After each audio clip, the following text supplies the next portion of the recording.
Hey, what's up, man? I got a new prize to show you. This is my documentation of continuing education credit from the American Psychological Association for their online course on their first ever guidelines for practice with men and boys. And I don't mean to brag, but I did get 100% on the exit exam, so I went ahead and gave myself a smiley face sticker and I framed it. And if you got the sense that I'm taking this less than seriously, you're right. So let me hang this bad boy up and we'll talk about what's going on.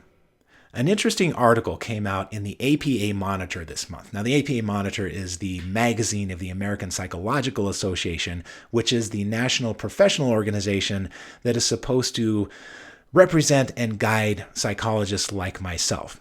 The title of the article is APA Issues First Ever Guidelines for Practice with Men and Boys. And the purpose of the article is just to announce that the APA has now this very brief online continuing education that psychologists can take to familiarize themselves with these new guidelines. We'll call the article Exhibit A. Exhibit B is the actual set of guidelines. We'll look at both of them, but I want to tell you right up front where I stand on this. These guidelines are ideologically driven and they're dangerous. Let's start with Exhibit A. The article in the Monitor starts off by talking about how men are overly privileged and we're violent and we're overly represented in positions of power and we are the beneficiaries of this conspiracy called patriarchy, which is never defined. And yes, we may face some hardships, but it's our own damn fault. And as you read into the article, there's this one line that has gotten a lot of attention on social media, and I want to read it to you. The main thrust of the subsequent research is that traditional masculinity, marked by stoicism, competitiveness, dominance, and aggression, is on the whole harmful. How do you even begin to deconstruct that level of prejudice, and especially when they tell you that everything that follows is going to prop up this prejudice? It's a ridiculous statement to say that these qualities, which by the way are just qualities, they have upsides and they have downsides. To say that they're harmful on the whole is just absurd. It's no different than saying that feminine qualities are harmful on the whole. And it's a stupid statement because while these qualities may certainly have caused hardship in some individual lives and on a societal level, they also are largely responsible for the nice, safe society that these academics are working in and the nice, cozy building that's shielding them from the elements and providing them with water and power as they write these words. That's also a result of traditional masculinity, which, by the way, I think is just code word for conservative values. But I don't want to discuss the ups and downs of male traits. I want to focus on how these guidelines were built, because they were not built on anything resembling science. They certainly were not built on any concern for men. They're built on ideology, and in particular, they're built on a radical, anti-male, feminist ideology that I am now supposed to inflict upon my clients. Let's move on to Exhibit B, the actual guidelines. And I want to give credit where credit is due because there are a couple of places in the guidelines where the APA actually give men a fair shake. One of those areas is fatherhood. And frankly, I expected that if the APA was going to discuss men and children in the same paragraph, they would focus exclusively on abusers and pedophiles. But they didn't do that. They talked about the benefits that children gain from having intact relationships with their fathers. And that was nice. And it was a nice recap of the literature. Another area where they're almost fair with men is in acknowledging that men can be the victims of domestic violence. But this is one of those areas where their ideology really seeps through and it stinks to high heaven. For example, here's what I mean. When they talk about men behaving badly, they're meticulous with their statistics. Man, they got their numbers nailed down. But when it comes to men being on the receiving end, and particularly when it comes to women behaving badly and mistreating men, suddenly the statistics seem to elude them. For example, they completely ignore the readily available and very reliable data from the Centers for Disease Control about the prevalence of domestic violence between men and women. And that data says that, yes, men are more intense when they're violent. They're scarier and they're more dangerous and they do more damage. And it's a bad scene when men get violent. But women are more frequently violent. And they are more frequently psychologically aggressive. Particularly, they turn more often to coercive control methods than men, by a pretty large number. These numbers seem to have vanished from the APA's attention. Now, they do quote the Centers for Disease Control elsewhere several times. I think they quote them about 4 times, but never where it conflicts with their ideology. So what do we get instead in the area of domestic violence? We get the Duluth model. Now, I'm not going to deconstruct the Duluth model here because I've done it elsewhere, but I will summarize it for those who aren't familiar by saying that the Duluth model was never built on statistics or research. It is a supposed way of explaining and treating domestic violence that was based exclusively on the opinions of a small group of very angry feminists damn near 50 years ago. And it has permeated psychology and the legal system like a cancer. But if you really want to understand what causes violence between people, the Duluth model has nothing to offer because there's no data behind it. It's purely theoretical and it's purely ideological. It's bankrupt when it comes to actually explaining and treating violence. But it's good enough for the APA because it fits with the ideology.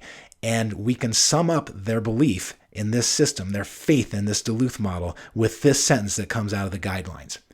Feminist scholars have argued that some men use violence and control in relationships as a way of maintaining sexist beliefs and dominance over women. Yes, this is true. Lots of people have argued lots of things. I didn't know that I was supposed to build my clinical interventions around argumentation and opinion. I thought I was supposed to use reliable data and research, but apparently not when it conflicts with the APA's approved ideology. I could spend weeks deconstructing these guidelines and the quality of the research that goes into them, but as Solzhenitsyn said, to taste the ocean, you only need one gulp. So let's get to the point. What is the purpose of these guidelines? Is it treatment? No, there's nothing in here about treatment. It's about advancing ideology.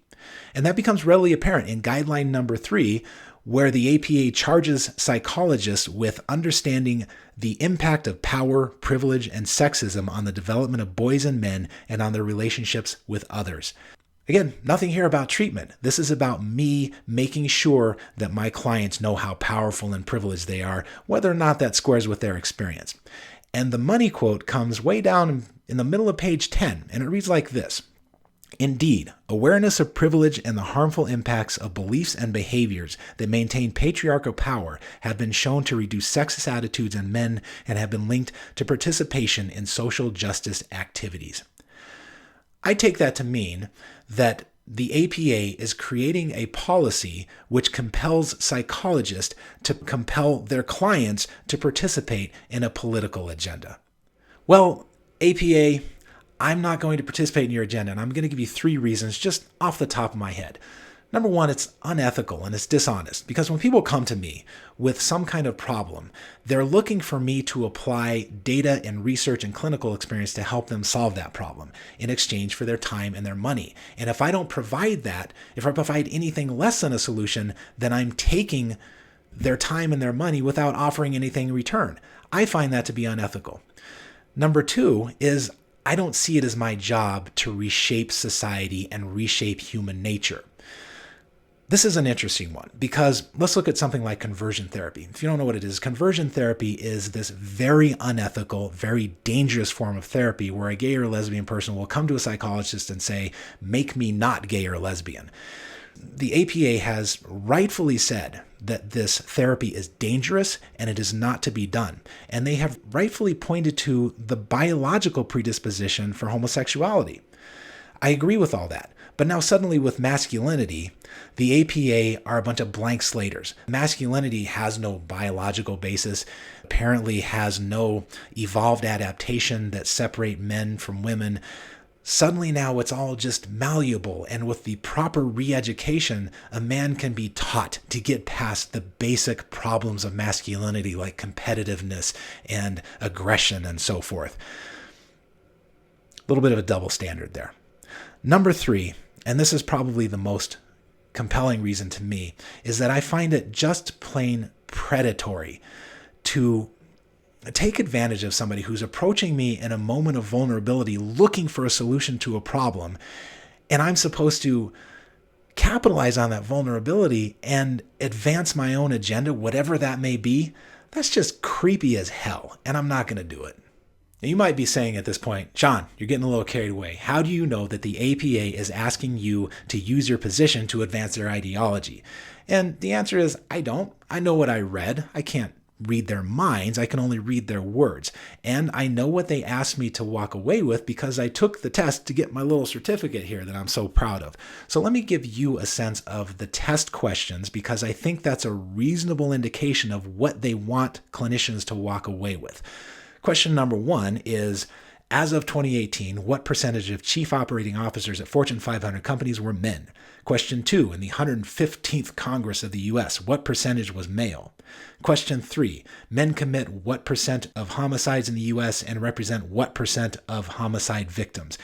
And it goes on in that vein. There are a couple of questions related to things like prevalence of suicides, but for the most part, it is this ideologically driven, you're a member of the patriarchy, you need to understand how privileged you are.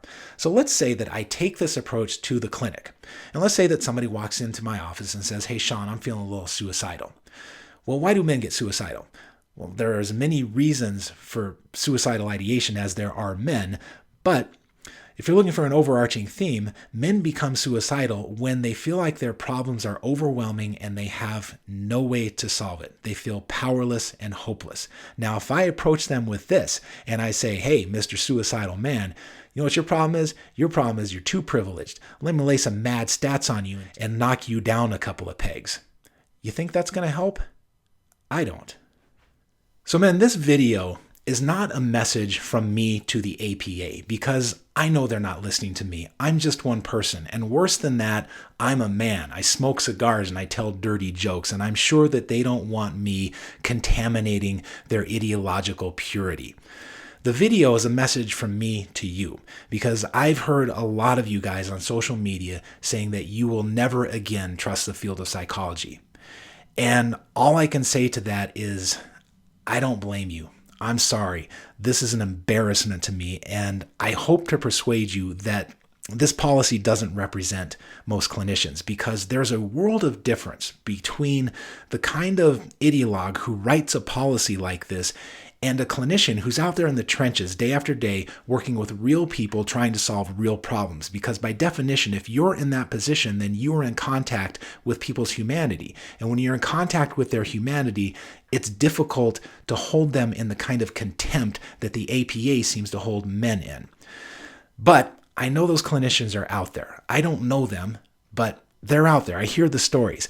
And now that the APA has codified their contempt into policy, I think it makes sense that on the off chance that any of you guys are out there struggling and you are willing to take a shot on a mental health worker, that you should vet them for this issue.